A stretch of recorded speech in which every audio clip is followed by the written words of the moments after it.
Une autre question-réponse. Je vais commencer comme d'habitude. Là, je vais juste spécifier que je suis pas un spécialiste. J'ai pas de formation en neurodivergence ou en autisme. Je parle toujours à partir de mon propre vécu, de mes propres expériences. Fait que ce que je dis, les réponses que je donne, c'est des avis personnels et non des avis professionnels. Je préfère le dire à chaque fois, là, juste pour que les gens, que tout soit clair puis qu'il n'y ait pas de sous-entendu que je suis quelqu'un qui a les réponses à tout puis qui sait exactement quoi faire dans chaque situation, là.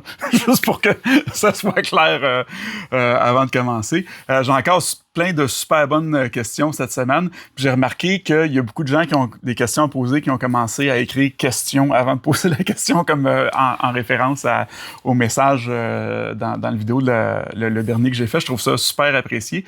Fait que ouais, on va commencer. Je vais commencer tout de suite avec la première question. J'ai une question. Parviens-tu à être efficace pour certaines tâches administratives, exemple rapport d'impôt, renouvellement d'assurance, appeler un plombier ou un électricien pour modifier quelque chose dans la maison, etc. Autrement dit, est-ce que, tout comme moi, tu as propension à la procrastination? Oui, absolument. Tu sais, tout ce qui est, justement, rapport d'impôt, tu parlais, moi, c'est moi qui l'ai fait, mais c'est le genre de choses que c'est pas le fun à faire. J'ai tout le temps peur de faire une erreur puis qu'il y ait une catastrophe parce que j'ai pas mis le bon chiffre dans la bonne case ou, tu sais, quelque chose du genre, là, fait que ça me rend... c'est quelque chose qui me stresse, qui me rend un peu anxieux. Fait que ce que je fais avec ça dans ce temps-là, c'est que, c'est comme ça, j'ai pas le choix. Il faut que je le fasse à chaque année, le rapport d'impôt. Ce que je fais, c'est que je vais le planifier plusieurs semaines à l'avance. Tu sais, une couple de semaines à l'avance, c'est déjà à l'agenda. Puis tu sais, c'est déjà, moi, je fais ça dans mon bureau ici en arrière. Puis, tu sais, ma femme est avisée, tu sais, que, hey, je descends, là, c'est le moment des impôts, genre, faut que je sois vraiment, tu sais, tranquille, puis dans mes affaires, fait que je passe à travers. Avec le temps, ça va mieux, tu sais, quand c'est des choses comme ça que je fais, tu sais, que j'ai fait plusieurs fois. À un moment donné, il y a une certaine confiance qui s'installe, puis je deviens plus à l'aise. Quand c'est des trucs, mettons, moins fréquents, mettons, comme justement, tu parles de plombier, d'électricien, tout ça. Ça, oui, c'est des affaires qui traînent. Là, justement, il y a un morceau de tôle là, sur ma toiture là, qui est débarqué depuis, ça fait comme 1 an. Faut que j'aille refaire faire un morceau de tôle, mais c'est quelque chose que j'ai jamais fait encore. Fait que, tu sais, faut que j'attende le moment. Va falloir que je prévoie le moment de... trouver la place, voir l'adresse, le chemin, comment me rendre, d'être sûr que c'est ouvert, puis de juste foncer, de prendre mon courage à deux. Même si c'est des trucs qui sont assez... c'est banal, là. Je sais que c'est banal, mais ça me paralyse, ça, ce genre de choses-là, qui est un peu inconnu puis qui est dans les premières fois, mais il faut que je le fasse cette année parce que ça va coûter plus cher à un moment donné si j'ai à refaire faire le toit à cause de ça au lieu de refaire faire le petit bout de tôle. Là. Mais ouais, c'est ça. Fait que pour répondre à la question, oui, j'ai souvent tendance à procrastiner à cause de ça, à remettre à plus tard, puis parce que justement, je suis inconfortable avec ces choses-là. Deuxième question, c'était un long message là, que j'ai condensé. C'était une dame qui parlait de l'intolérance à tout ce qui est aux incohérences dans les discours, les façons de faire, puis qu'elle disait, je pense que j'ai pas noté le message au complet, mais tu sais que peu importe le niveau hiérarchique de la personne devant elle, ben tu sais que quand elle voyait quelque chose d'incohérent ou qui fonctionnait pas ou qui faisait pas de sens, ben elle se sentait comme obligée de le nommer, puis que c'était souvent mal perçu. La question, c'est typique comme réalité chez les personnes parmi vous. Si oui, avez-vous des trucs autres que de déballer tous vos modus operandi liés à votre TSA, traduire ici par demander clairement des accommodements? Il y a quelque chose qui est, puis ça c'est noté, là, c'est pas moi qui l'invente, chez les personnes autistes, le sentiment de... On est très sensible, en fait, aux injustices, justement, puis aux incohérences. Puis quand je dis injustice, c'est pas nécessairement par rapport à la loi, mais ça peut être par rapport à des principes, à des façons de faire, des choses que, tu sais, justement, que, tu sais, c'est logique, ça fait du sens de le faire comme ça. Fait que si quelqu'un le fait pas de cette façon-là, ben pour nous, c'est un non-sens, puis ça nous fâche, là, tu sais, là. Moi, je suis comme ça. Ce que je fais avec le temps, tu sais, moi, j'ai souvent peur d'aller confronter les gens ou d'aller leur faire remarquer ça parce que je vais faire une vidéo là-dessus un moment donné, mais mon espèce je me suis comme programmé quand j'étais jeune à tout le temps dire oui puis à jamais déplaire aux gens pour me sentir accepté puis inclus, là, tu sais, là. Fait que ça, c'est un problème que j'ai développé par rapport à ça. Fait que je vais pas être dans la confrontation. Souvent, je vais juste laisser passer. C'est sûr qu'avec le temps, tu sais, j'essaie de plus mettre mes limites, mais quand je suis face à une situation comme ça puis que je sais qu'il y a quelque chose qui fait aucun sens, là, qui est carrément incohérent, ben je vais essayer de... Je connais assez, mettons, la communication puis les méthodes de communication, tu sais, entre personnes socialement, les codes sociaux pour souvent être capable de juste prendre le bon chemin sans être condescendant ou juste, tu sais, sous-entendre que l'autre personne, tu sais, connaît rien, là, quand je vais dire... je vais soulever l'incohérence, mais je vais essayer de prendre une façon comme dire « Hey, as-tu pensé à peut-être voir ça d'une autre façon? » Ou « Hey, penses-tu que ça pourrait être une meilleure idée de faire ça de telle façon? » Ou que ça pourrait être plus efficace si on voyait sous telle angle, tu sais, sans essayer comme d'invalider le point de vue de l'autre, parce que souvent, il y a bien des gens qui font une chose, même si elle n'est pas logique, par habitude, parce qu'ils l'ont appris comme ça, puis ils se sont juste jamais interrogés sur la bonne façon de faire ou s'il y avait une meilleure façon. Puis nous, souvent, ben, tu sais, je sais que moi en particulier, j'ai tendance à souvent, tu sais, tout analyser, essayer de voir toutes les possibilités, tous les chemins. Tu sais, des fois, je vais, mettons, une tâche qui prend 5 minutes à faire, ben, ça se peut que je prenne 20 minutes à l'analyser pour être sûr de la faire de la façon la plus optimale, même si ça va prendre, tu sais, 20 minutes de réflexion pour faire une tâche qui prend 5 minutes, puis 7 minutes si elle est mal organisée, là, tu sais. Fait que des fois, c'est un non-sens aussi dans l'autre sens, tu sais, la tâche, si c'est une tâche que je refais souvent, ça vaut la peine de prendre le temps de l'analyser puis d'être sûr qu'il n'y a pas d'incohérence, là, mais des fois c'est pas plus productif d'analyser toutes les possibilités. J'espère que j'ai bien répondu à ta question. Je suis pas certain là, que c'était exactement ça ce que tu voulais dire, mais c'est ce que j'ai senti. Prochaine question. Quand tu vas au restaurant, as-tu de la difficulté à choisir ce que tu veux manger? Car je connais un homme autiste qui a beaucoup de difficultés à choisir quoi que ce soit. Ouais, puis souvent, moi, ce que je vais faire là, des restaurants, je l'ai déjà parlé un petit peu dans une vidéo, mais quand je vais à une place où je suis jamais allé, si je peux, je vais aller consulter le menu à l'avance parce que j'ai bien de la misère à savoir c'est quoi mes besoins puis mes envies dans le moment présent. Fait que, mettons que j'ai un menu devant moi, ben je ferai pas « Hey, j'ai le goût de manger telle affaire aujourd'hui », je vais lire le menu au complet, puis je vais étudier comme toutes les options, un peu ce que je disais tantôt, là, je vais tout analyser, je vais étudier toutes les options. Après ça, je vais procéder par élimination. Je vais faire, OK, ben ça, j'aime pas ça, fait que je vais éliminer les choses que j'aime pas. Je vais rapetisser la sélection jusqu'à finalement me ramener à ce que je veux manger. Ce qui fait que souvent, quand je vais aller à des places, ben je vais commander tout le temps pas mal les mêmes choses aux mêmes places. Justement, dans cette question-là, là, je l'ai pas noté au complet, mais si je me trompe pas, la madame parlait du Subway, je pense. La personne qui a posé la question. Puis moi, je sais, justement, chez Subway, je me souviens pas avoir mangé autre chose qu'un combiné de viande froide parce que je suis rentré là, à un moment donné, j'ai fait comme, OK, des viandes froides, je sais ce que c'est, je vais prendre ça, puis je prends ça à chaque fois depuis... Puis c'est ça, fait que c'est bien rare que je vais essayer plein d'affaires différentes sur le menu. Souvent, c'est ça, comme j'ai une place, je vais avoir tout le temps la même chose que je vais manger ou des fois 2 choix, là, tu sais, là, que je vais avoir des fois plus envie d'une chose que de l'autre, mais être capable dans le moment présent de me dire j'ai plus le goût de ça que de ça, c'est difficile. Fait que c'est ça. C'est pas rare des personnes qui ont de la difficulté à choisir parce que justement, on veut analyser toutes les... Souvent, ben c'est ça, on va avoir tendance à tout analyser sans nécessairement être capable d'avoir un sentiment de je veux ça en premier là, qui va sortir. J'ai l'impression que je suis tout décousu aujourd'hui. Là, je m'excuse si c'est un peu croche. Là. Quatrième question. Dans tout ce que tu fais, est-ce qu'il faut que tu l'aies appris par quelqu'un d'autre ou si pour certaines choses, tu peux être autodidacte? J'aurais tendance à dire que c'est un peu des deux, dans le sens que je préfère apprendre les choses par moi-même, mais d'un autre côté, j'aime vraiment l'époque à laquelle on vit pour ça parce qu'on a accès à YouTube, ChatGPT, il y a des blogs, il y a des sites sur à peu près n'importe quoi. Fait que quand c'est des choses que j'ai jamais fait de ma vie, moi, je pars tout le temps du principe que ben, ces tâches-là sont effectuées par des humains. Je suis un humain, donc je suis capable de faire cette tâche-là, tu sais.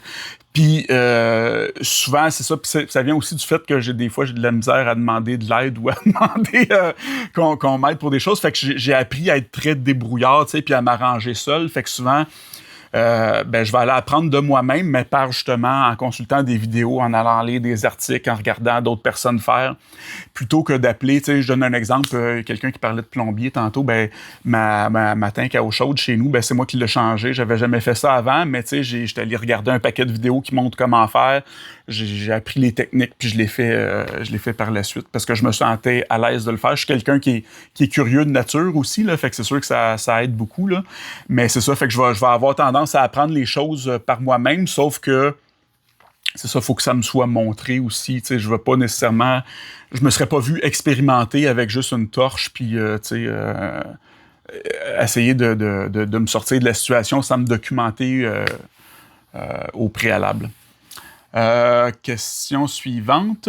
La personne dit, question interoception, est-ce qu'il y a des trucs pour aider à décoder le ressenti intérieur? Oui, il y en a.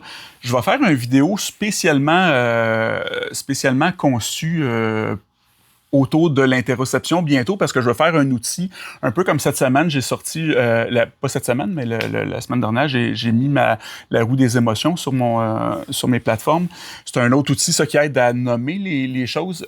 Puis j'ai certains outils comme ça qui vont aider à les trouver, à identifier, à savoir ce qu'on ressent. C'est pas nécessairement à nommer, mais à ressentir. C'est un petit peu plus compliqué à expliquer comme ça, mais en gros, c'est une forme de méditation. C'est juste de s'amener, trouver un moment dans la journée où on est calme, puis juste d'être capable d'arriver à se concentrer sur amener son attention à l'intérieur du corps pour savoir qu'est-ce qui se passe, les sentiments, pas les sentiments, mais les sensations corporelles qu'on peut recevoir, parce que ça aussi, c'est assez dur à ressentir. Puis, ouais, c'est ça. Puis, pour ce qui est c'est ça, du ressenti, c'est ça. Fait que c'est juste de prendre des moments dans la journée. Je fais ça souvent, là, tu sais. Puis, avec le temps, ce que j'ai remarqué, c'est que ça devient plus simple aussi, la force de le faire. C'est juste de prendre des moments aléatoires puis de se demander, OK, comment je me sens dans mon corps? Tu sais, qu'est-ce que je ressens? Puis, juste de faire une espèce de scan corporel, porter l'attention plutôt que dans ses pensées, d'aller dans le ressenti physique. Mais ça s'apprend. Puis comme je dis, c'est ça, bientôt, je vais faire un vidéo là-dessus. Prochaine question, je pense que c'est la même personne qui disait, question, décalage et difficulté de reconnaissance émotionnelle. Est-ce qu'il y a des trucs pour les décoder en temps réel plutôt que quelques jours après? Ben ça, c'est un petit peu... c'est un petit peu le même truc que j'ai donné, mais comme je disais, je vais préparer une vidéo vraiment avec l'espèce de session, comme je disais, de méditation. Tu sais, vraiment tout guidé étape par étape pour arriver à y accéder, parce que c'est simple puis complexe en même temps. Fait que c'est plus dur à expliquer comme ça, mais j'ai trouvé un outil qui, moi, m'aide, mais qui est juste en anglais. Fait que je vais faire une version en français bientôt pour essayer de le partager avec tout le monde. Là. Mais c'est juste que c'est quelque chose qui prend du temps à fabriquer. Fait que éventuellement, je vais arriver avec ça. Mais le truc de juste se concentrer, c'est ça, sur ces sensations physiques. Puis après ça, ben, on peut utiliser justement la roue des émotions que j'ai publiée pour arriver à aller identifier ce que c'est. Puis comme je dis, ben, avec le temps, ben, ça devient plus facile à identifier plus on le fait. Prochaine question sur la vidéo où j'expliquais que j'avais terminé 30 minutes plus tard puis que ça m'avait déstabilisé. La personne... oui, c'est ça. Excusez-moi, parce que là, des fois, je condense les messages, là, sont un peu longs. Fait que, juste pour me rappeler un peu, c'était une enseignante qui parlait d'arriver à se comprendre puis à se connaître. Elle disait, qu'est-ce que tu crois qui t'a aidé le plus dans ton cheminement? Je suis quelqu'un qui est très métacognitif, c'est-à-dire que je vais réfléchir à ma façon de réfléchir. Tu sais. Je me pose beaucoup de questions, je me questionne beaucoup sur moi-même, sur ma façon de penser, de réfléchir, de percevoir les choses. J'analyse beaucoup dans la vie. Puis ça a été, en fait, ce qui m'a aidé le plus, c'est quand je suis passé du moment où je pensais... je m'observais plus au niveau de mes pensées. Puis j'ai commencé à m'observer aussi au niveau de mes gestes, de mes comportements, à analyser pourquoi j'agissais comme ça, plutôt que pourquoi je pense comme ça, pourquoi j'agis comme ça, pourquoi je réagis comme ça. Puis c'est de réfléchir vraiment à mes interactions, ma façon d'agir en société, qui m'a vraiment le plus aidé à comprendre, à mieux me connaître, si on veut. Puis de ces observations-là, ben, de commencer à faire de la recherche pour trouver justement des réponses, là. Ce qui est un peu la raison pour laquelle je fais ça aujourd'hui, ben, c'est pour essayer d'aider d'autres personnes qui vivent un peu ce que j'ai vécu, d'essayer de pouvoir partager ce que j'ai découvert pour faire en sorte que d'autres personnes puissent mieux se connaître eux-mêmes aussi.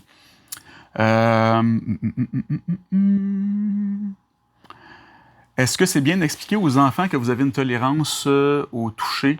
Comment vos enfants vivent-ils votre autisme? Pour vrai, ça va assez bien. Puis, tu sais, j'ai l'impression que souvent, quand je parle de ça, les gens voient ça peut-être pire que c'est, si on veut, dans le sens que, tu sais, c'est sûr que, tu sais, ça va être différent d'une personne à l'autre, là. Mais moi, tu sais, avec mes enfants, premièrement, tu sais, ma fille est adolescente, fait que, tu sais, elle n'est pas trop colleuse, elle est plus dans la passe. Ah, laisse-moi tranquille, là, tu sais.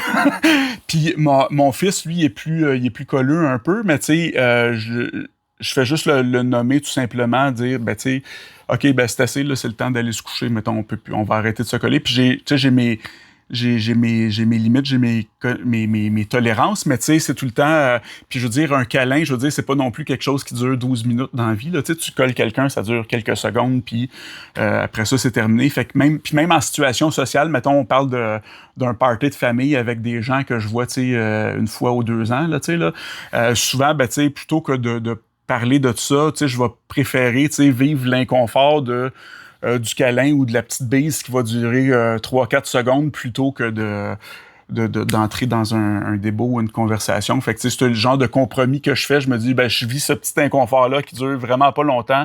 La personne est heureuse, elle a eu son câlin, sa bise, puis on peut continuer le cours de la journée sans que ça fasse un événement. Fait que c'est le genre d'affaire que...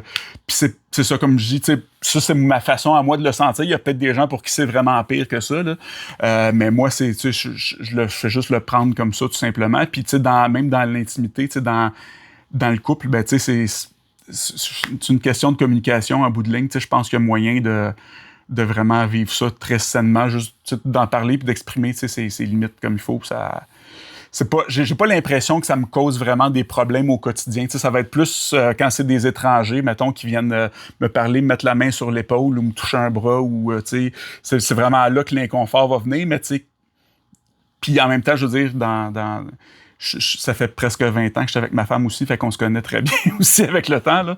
Fait que, puis tu sais, pour les enfants, c'est pas non plus un problème. Même quand ils étaient petits, tu sais, les prendre, les bercer, c'était pas vraiment un enjeu non plus, là. C'est sûr que, tu sais, ma relation avec ces personnes-là est différente parce que c'est mes enfants, fait qu'il y a vraiment, tu sais, un amour, une connexion qui est plus forte que celle avec des gens c'est ça, qui sont pas de ma famille, justement, là. Prochaine question. Quelqu'un qui dit c'est une bonne idée la bague sur la vidéo du streaming. Où est-ce qu'on peut se la procurer? Dans le fond, le terme là, à chercher, ça va être. J'en ai pas, tu sais, j'ai quelques outils sur mon site avec des liens d'affiliation. Là, c'est surtout, mettons, des bouchons, des choses comme ça. J'ai pas mis de lien encore pour des bagues. Moi, les miennes, celles que j'ai, je les avais achetées sur AliExpress. C'est un site, ça vient de la Chine, fait que c'est plus long, mettons, qu'Amazon, mais ça coûte vraiment pas cher, tu sais.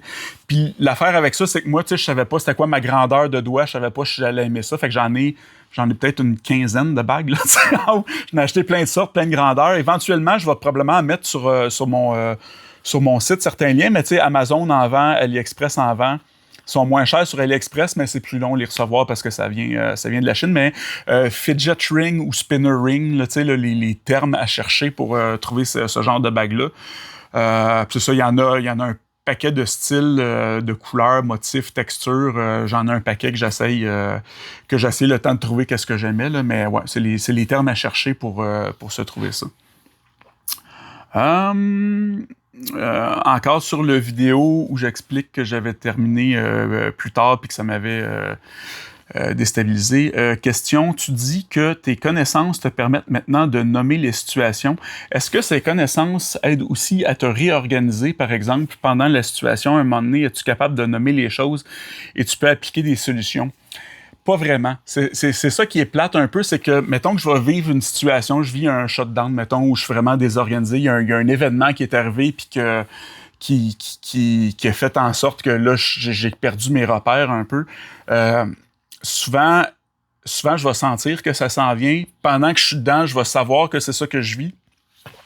mais il faut que je prenne le temps de le vivre pareil. Tu sais, j'aurais pas nécessairement de « Ah oui, c'est ça qui se passe, puis pouf, c'est fini parce que j'ai connecté les liens. » Tu sais, même si la connexion se fait au niveau intellectuel, même si je suis capable de nommer puis d'être conscient de ce qui est en train de se produire, tu sais. Généralement, ce qui arrive, c'est une espèce de surcharge. Fait que là, t'as pas le choix. C'est comme, je nommais l'autre fois l'exemple d'une voiture que le moteur a trop chauffé. Même si tu sais que le moteur, c'est parce que le moteur a trop chauffé, faut quand même que t'attendes que le moteur ait refroidi avant de pouvoir repartir avec l'auto, tu sais. Fait que c'est un petit peu ça qui se passe aussi, tu sais. C'est sûr que ça peut aider, tu sais, au niveau des stratégies. Je vais peut-être pouvoir adopter certains comportements. Tu sais, j'ai parlé souvent de la respiration 4-7-8, tu sais, qui est une technique qui va apaiser le système nerveux. Ben ça, tu sais, souvent, je suis plus conscient, je vais enclencher comme ces trucs-là plus rapidement, mais il faut quand même que je vive ces moments-là. J'ai comme, même si je suis conscient de tout ce qui se passe puis que j'ai les connaissances, à part accepter que c'est ça qui se passe, il n'y a pas d'autre chose que je peux faire vraiment pour casser ça, mettons, pendant que ça arrive. Faut vraiment que je laisse ça arriver puis que je l'accueille puis que je le vive comme je dois le vivre. Il y a pas malheureusement, c'est ça, la connaissance explique pourquoi ça se passe, mais ça permet pas nécessairement de régler le problème. Ça permet des fois d'en sortir un peu plus vite, comme je disais. Quand on est conscient de ce qui se passe, on peut tout de suite s'aligner un petit peu plus rapidement vers des solutions, mais c'est ça, ça raccourcit peut-être un petit peu, mais ça va pas t'empêcher, t'éviter plutôt de vivre ces choses-là. Fait que c'est ce qui faisait le tour des questions. J'ai l'impression que j'étais un petit peu... généralement, je prends un peu plus le temps de répondre dans ma tête avant. Là, j'ai essayé de répondre un peu plus sur le vif. J'ai l'impression que mes pensées étaient un petit peu moins structurées. Là. Je suis désolé si j'ai pas vraiment répondu ou si j'ai mal répondu des fois. Là. J'ai essayé. Dans le fond, essai-erreur, là, j'essaye des trucs. Fait que j'espère que ça a quand même été. Si jamais vous avez des questions, laissez-les dans les commentaires. Je prends le temps tout le temps de lire tous les commentaires, les questions. Puis c'est ça, je passe à travers ça, je filtre, puis je reviens dans des petites vidéos comme ça. J'espère que ça vous aider. Puis là-dessus, je vous dis à la prochaine. Merci encore pour tous les messages puis les commentaires. Ça me touche vraiment beaucoup. Merci.